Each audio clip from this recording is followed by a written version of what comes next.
जी आज का दिन अहम है। महाराष्ट्र विधानसभा चुनावों के मद्देनजर भारतीय जनता पार्टी संकल्प पत्र इस वक्त जारी कर रही है। आपके साथ मैं हूं समीर अब्बास, मेरे साथ निधि भी मौजूद है और इस अहम खबर पर हमारी नजर बनी हुई है। देवेंद्र फडणवीस इस वक्त कुछ कह रहे हैं, उनका संबोधन शुरू हो गया है। थोड़ी देर में अमित शाह जिन्होंने संकल्प पत्र जारी किया है उनका भी संबोधन होगा। देवेंद्र फडणवीस क्या कह रहे हैं, आइए सुन लेते हैं।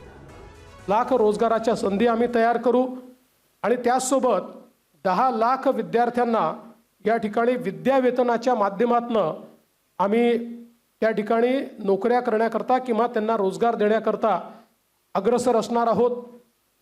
दुसरं, मागच्या 2.5 वर्षामध्ये आम्ही सरकारी नोकऱ्यांवरचा सगळा निर्बंध हटवून जवळपास 1 लाख पेक्षा जास्त, आम्ही 75,000 घोषणा केली होती, पण 1 लाख पेक्षा जास्त नोकऱ्या या सरकारी क्षेत्रामध्ये त्या ठिकाणी दिलेल्या आहेत।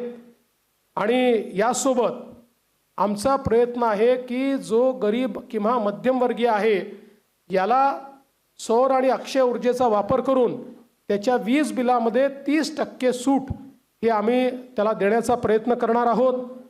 त्यासोबत सरकार स्थापनेच्या 100 दिवसामध्ये विजन महाराष्ट्र 2029 अशा प्रकारचं एक विजन डॉक्युमेंट हे आम्ही तयार करू। विज्ञान आणि तंत्रज्ञानाच्या क्षेत्रात आम्ही महाराष्ट्राला पहिल्या क्रमांकावर कसं ठेवायचं हा आमचा प्रयत्न असेल। मेक इन महाराष्ट्राचं जे धोरण आहे ते अधिक प्रभावीपणे राबवून याला मोस्ट प्रेफर्ड डेस्टिनेशन अशा प्रकारची परिस्थिती आम्ही तयार करू। महाराष्ट्राला फिनटेक आणि AI याचा हब म्हणून आम्ही तयार करू। फिनटेक आणि AI मध्ये सर्वात जास्त पुढच्या काळामध्ये रोजगाराची निर्मिती होणार है। तो देखिए अपने संकल्प पत्र में कई अहम वादे किए हैं। महाराष्ट्र के लोगों के साथ 25 लाख युवाओं को रोजगार देने की बात कही गई है, किसानों का कर्जा माफ करने की बात कही गई है। यानी महायुति की जो 10 गारंटियां हमने आपको थोड़ी देर पहले दिखाई थी और जो इस वक्त आप TV9 भारतवर्ष की स्क्रीन पर देख रहे हैं, उनमें से कई गारंटियों को बीजेपी ने अपने घोषणा पत्र में, संकल्प पत्र में शामिल किया है। राम कृपाल जी स्टूडियो में हमारे साथ वरिष्ठ पत्रकार मौजूद हैं। विकसित महाराष्ट्र के रोड मैप के तौर पर बीजेपी ने अपने संकल्प पत्र को रखा है और जो कांग्रेस की तरफ से घोषणा पत्र राम कृपाल जी जारी किया गया था उनमें जो बातें कही गई थी उसमें से कईयों का काउंटर भी हमें देखने को मिल रहा है। निश्चित रूप से ये होता ही है और मुझे पक्का पता था कि वो उसी लाइन पर या उससे बेहतर चीजें आएंगी। सबसे महत्वपूर्ण है कि जैसे किसानों का कर्ज माफ़ी का जो वादा किया है, जो महाराष्ट्र में बहुत ज़्यादा जो सब कुछ सबसे ज़्यादा जो पीड़ित है वो किसान है। वहाँ पे मौसम भी मेहरबान नहीं रहता है, जैसे बहुत ज़्यादा बारिश हो जाती है तब भी वहाँ दिक्कत है। तो किसानों के कर्ज माफ़ करने की जो बात है, अभी जब डिटेल आएगा और बाकी पॉइंट्स देखेंगे तो जाहिर सी बात है। और ये कि विकास तो सभी पार्टियाँ वादा करती हैं, लेकिन स्पेसिफिक क्या क्या चीज़ें होंगी जब ये डिटेल आ जाएगा तब उस पर ज़्यादा हम बता सकते हैं। लेकिन अभी जैसे 25 लाख नौकरी युवाओं को देने की बात है और ये किसानों का कर्ज माफ़ी है, ये दोनों महत्वपूर्ण मुद्दे हैं।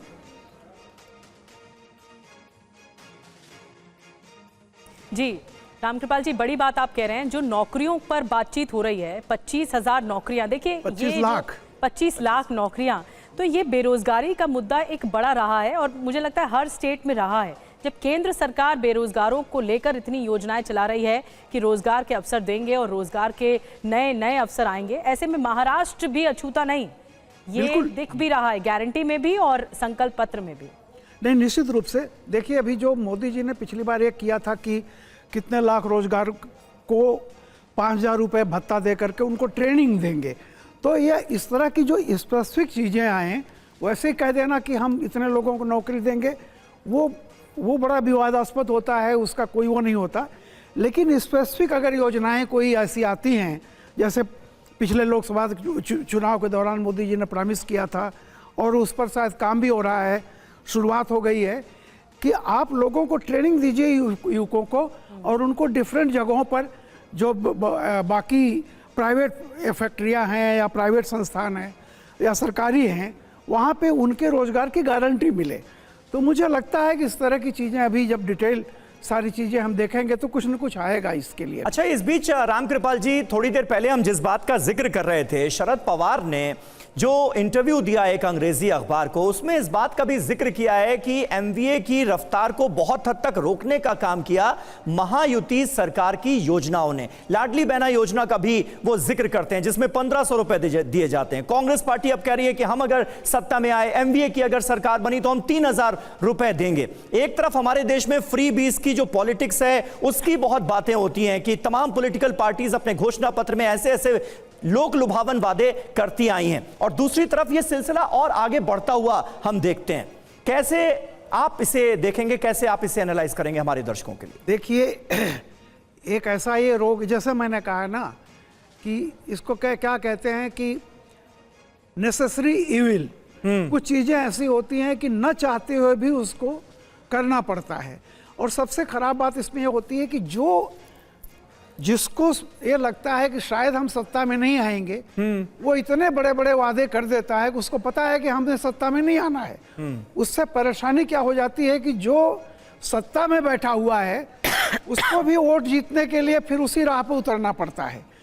और हालांकि मैं मानता हूं मोदी जी भी इस बात पर चिंता व्यक्त कर चुके थे कि ये प्रतिस्पर्धा जो है एक तरह से फ्री बीज, ये तो ऐसे है कि जैसे पैसा देके वोट खरीदना हुआ।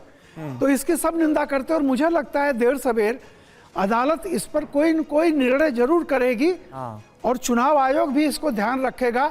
ये चुनाव सुधार का एक बहुत बड़ा पॉइंट होना चाहिए कि कैश दे करके वोट की बात करना गलत है। कल ही आप किसी योजना के तहत उसको कर लीजिए, वो एक चीज अलग। जी, कल ही राहुल गांधी ने फ्रीबीज का आरोप लगाते हुए कहा कि जो कांग्रेस की योजनाएं थी वो बीजेपी हमें कॉपी कर रही है। रामकृपाल जी, है ना कि देखिए आप लोकसभा चुनाव की याद कीजिए, उन्होंने क्या कहा था कि 4 जून को रिजल्ट आएगा, 1 जुलाई को बैंक जा करके देखिएगा आप लोग, खटाखट खटाखट खटाखट। अब ये क्या था? अब अगर इस तरह की बातें, आप एक राष्ट्रीय पार्टी जो 70 साल में सबसे ज़्यादा राज की हुई है, कम से कम आप कुछ भी कहते हुए ये सोचिए कि इससे क्या होगा। तो बाकी पार्टियां भी, चूंकि वोट का मामला है और सभी लोग जानते हैं कि एक होता है कि economism and reform and socialism go together. बिल्कुल। आप किसी को कुछ अगर ऑफर करते हैं तो बड़ा मुश्किल है उसको ये कह के रोक देना कि नहीं नहीं नहीं नहीं रुको। तो ये जो चीज है, अपॉर्चुनिज्म जो है, वो जनता के बीच होता है। एक वर्ग जो दबा कुचला है, जो डेली वेजेस के लिए रोग परेशान है, ठेला लगाता है, जिसकी कमाई 400-500 रुपए होती है, अगर आप उसको कह देंगे कि हम 2000 रुपये आपको महीना आपके भेजेंगे, किसको बुरा लगता है? फिर वहाँ धर्म, आइडियोलॉजी सब खत्म हो जाती है। तो ये कुप्रथा है, मैं कह रहा हूँ। लेकिन अब यह कुप्रथा जो अपोजिशन में होता है, जिसको लगता है कि हम सत्ता में नहीं आ रहे हैं, नहीं आ पाएंगे, तो ऐसी खाई खोद दो कि जो बैठा है कुर्सी पर उसके लिए परेशानी पैदा हो। ये जो है, एक जो मैं इसको ये कहता है नेगेटिव कंपटीशन जो है कि किसी की लकीर को मिटा करके अपनी लकीर को बड़ा बनाना, ये बंद होना चाहिए। आप बड़ी लकीर खींचिए, आप आइए।